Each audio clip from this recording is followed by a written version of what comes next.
Are के classes में आपका स्वागत है। आज मैं हिंदी ऑब्जेक्टिव के साथ आई हूँ, तो चलिए हम ऑब्जेक्टिव की तरह चलते हैं।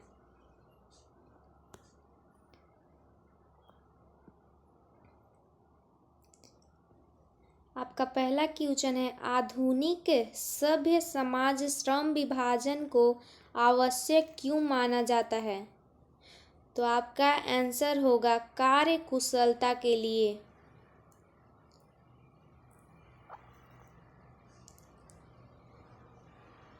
जाति प्रथा श्रम विभाजन के साथ साथ विकास रूप लिए हुए हैं। इसका आंसर है श्रमिक विभाजन।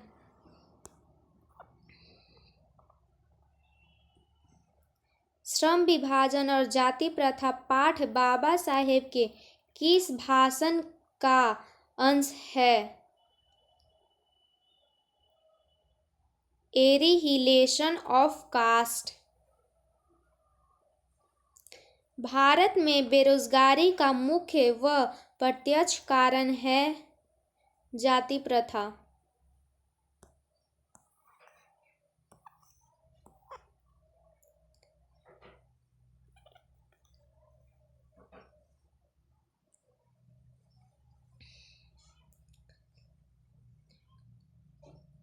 श्रम विभाजन और जाति प्रथा के लेखक कौन हैं?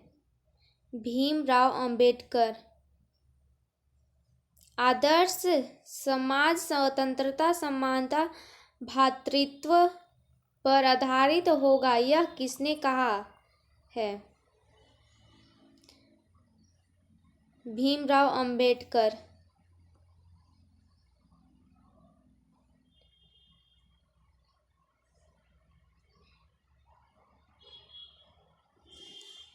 भीमराव अंबेडकर का जन्म किस परिवार में हुआ था?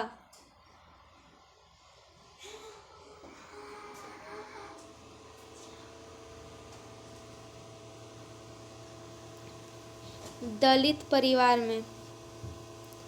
भारत की राष्ट्रीय क्षमता का पूर्ण विकास किस व्यवस्था में संभव है? समाजवादी व्यवस्था। डॉक्टर भीमराव अंबेडकर ने किस प्रथा को आर्थिक पहलू से खतरनाक माना है? जाति प्रथा।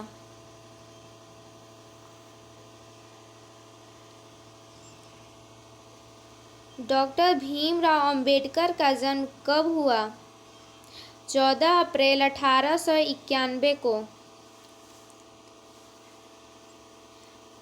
मानव मुक्ति के पुरोधा किसे कहा गया है?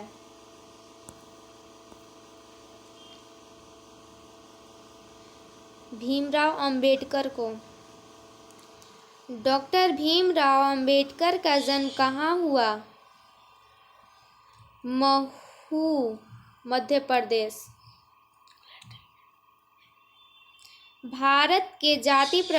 भारत में जाति प्रथा का मुख्य कारण क्या है? बेरोजगारी।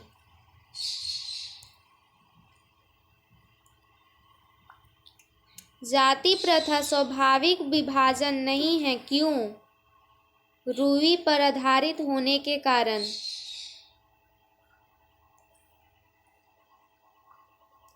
विष के दांत इसके लेखक नलिन बिलोचन शर्मा हैं। सेन साहब खोखा को क्या बनाना चाहते थे? इंजीनियर। सेन साहब की नई मोटर कार कितने की थी? 7,500। सेन साहब की आंखों का तारा है खोखा।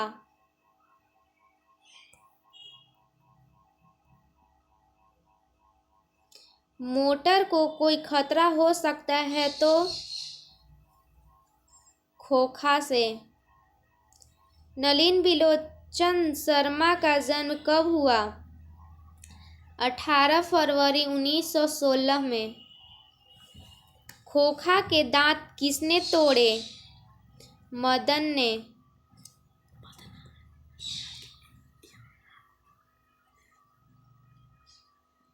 महल और झोपड़ी की लड़ाई में अक्सर महल वाले ही जीतते हैं,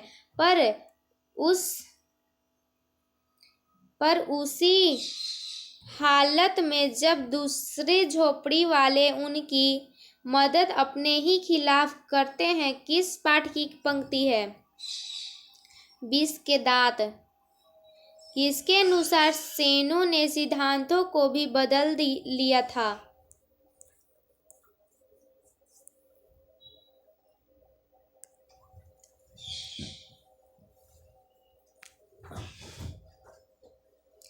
खोखा के अनुसार। ऐसे ही लड़के आगे चलकर गुंडे, चोर, डाकू बनते। यह पंक्ति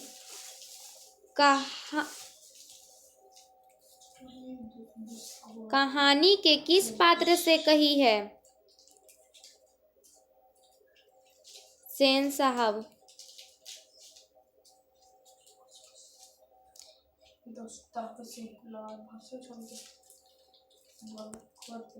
बीस के दांत कहानी किस वर्ग के अनेक अंतर्रोधियों को उजागर करती है?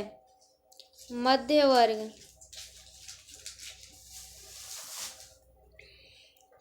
20 के दांत कहानी के रचयिता कौन है? नलिन बिलोचन शर्मा।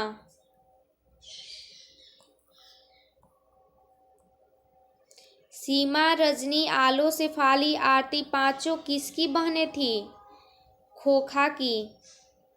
20 के दांत पाठ की विधा है? कहानी।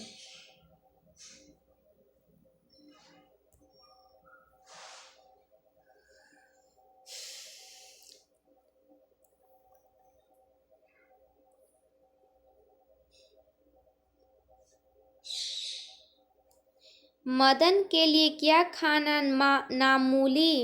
मामूली बात थी? मार। नलिन बिलोचन शर्मा द्वारा लिखित कहानी निम्न में कौन है? 20 के दांत।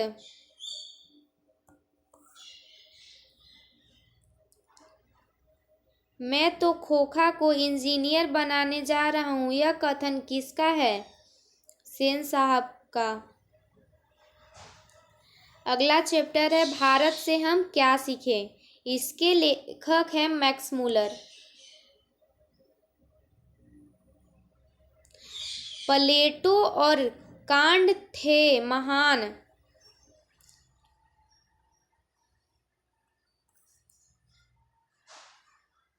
दार्शनिक।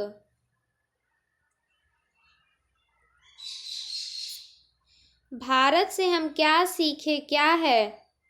भाषण।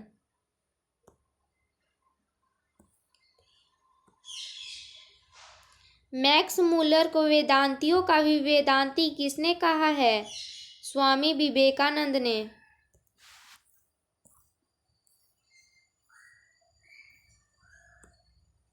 मैक्स मूलर के अनुसार सच्चे भारत के दर्शक कहाँ हो सकते हैं? ग्रामीण भारत में।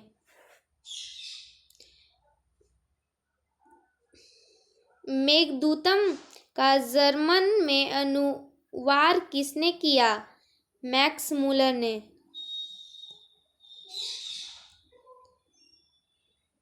दक्षिण भारत में द्रविड़ भाषा परिवार की कौन सी भाषा सबसे अधिक प्राचीन है? तमिल।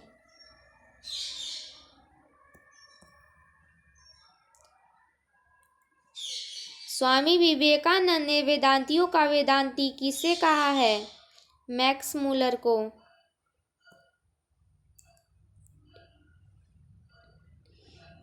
पुरानी स्लावोनिक भाषा में चूहे को क्या कहते हैं? माइस। वारिस नामक सोने के सिक्कों से भरा घड़ा किससे मिला था? Warren Hastings. किसके अध्ययन क्षेत्र में नारद के कारण नवजीवन का संचार हो चुका है। नीति कथा।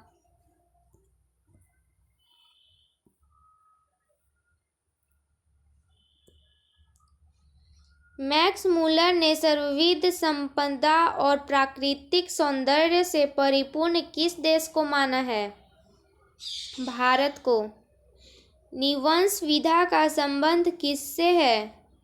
मानव विज्ञान से। मैक्स मूलर का जन्म कब हुआ था? 1823 ईस्वी में।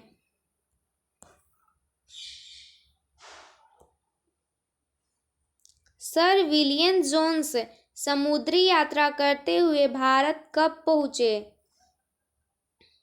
1783 ईस्वी में।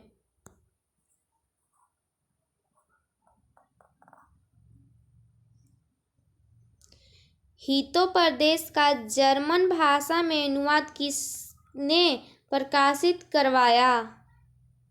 मैक्स मूलर ने। किस गवर्नर जनरल के समय 172 दारिस नामक सोने से भरा घड़ा मिला था? Warren Hastings. मैक्स मूलर ने कालिदास की किस पुस्तक की जर्मन भाषा में पद्यानुवाद किया? मेघदूत का।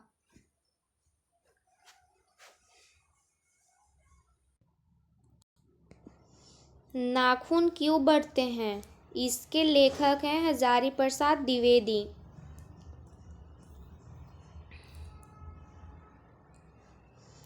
पुराने का मोह सब समय वांछनीय ही नहीं होता किस लेखक की पंक्ति है? हजारी प्रसाद द्विवेदी। हजारी प्रसाद द्विवेदी का जन्म कब हुआ? 1907 ईस्वी में।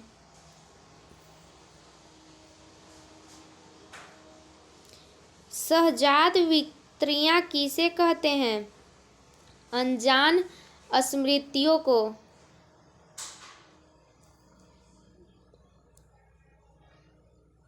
नाखून क्यों बढ़ते हैं? पार में बूढ़े ने सबसे बड़ी चीज किसे माना है?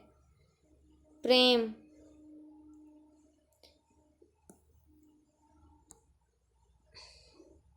लेखक के अनुसार मनुष्य के नाखून किसे जीवंत प्रतीत हैं? पार्श्वी वित्री के। नाखून क्यों बढ़ते हैं? गद्य की कौन सी विधा है? ललित निबंध।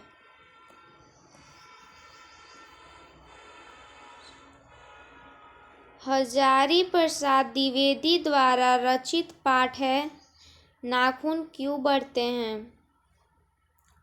सब पुराने अच्छे नहीं होते, सब नए खराब नहीं होते, यह उक्ति है कालिदास की। किस देश के लोग बड़े बड़े लख पसंद करते थे? गौड़ देश के।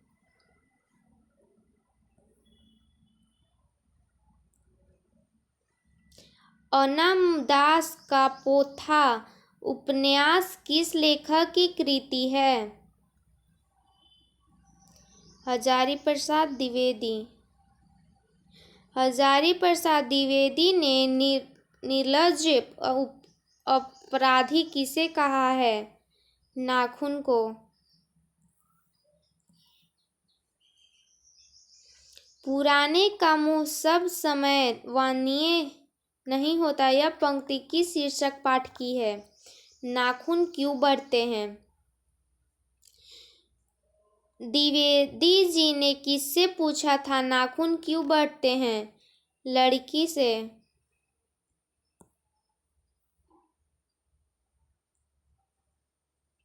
किसने कहा था कि सब पुराने अच्छे नहीं होते, बस नए खराब ही नहीं होते?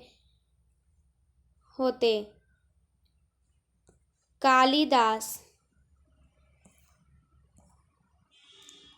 आपका अगला चैप्टर है नागरी लिपि। इसके लेखक हैं गुणाकर मूल्य। नेवारी भाषाएं किस लिपि में लिखी जाती है? देवनागरी। हिंदी तथा इसकी विविध बोलियां किस लिपि में लिखी जाती हैं? देवनागरी लिपि। सूर्य नामक पुस्तक किसकी रचना है? गुणाकर मूल्य।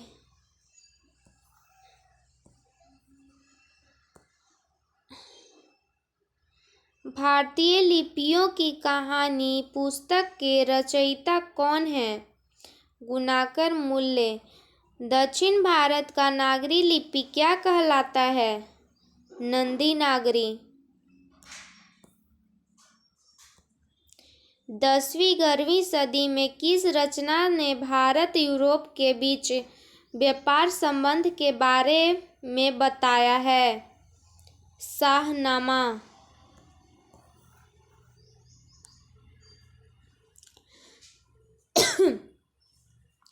12वीं सदी के केरल के शासकों के सिक्कों पर विकिलस्य जैसे शब्द लिपि के अंकित हैं? देवनागरी। ईसा की 14वीं से 15वीं सदी के विजयनगर के शासकों ने अपने लेखों की लिपि को कहा है? नंदी नागरी।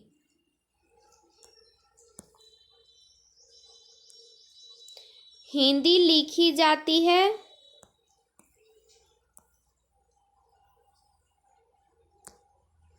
देवनागरी लिपि में।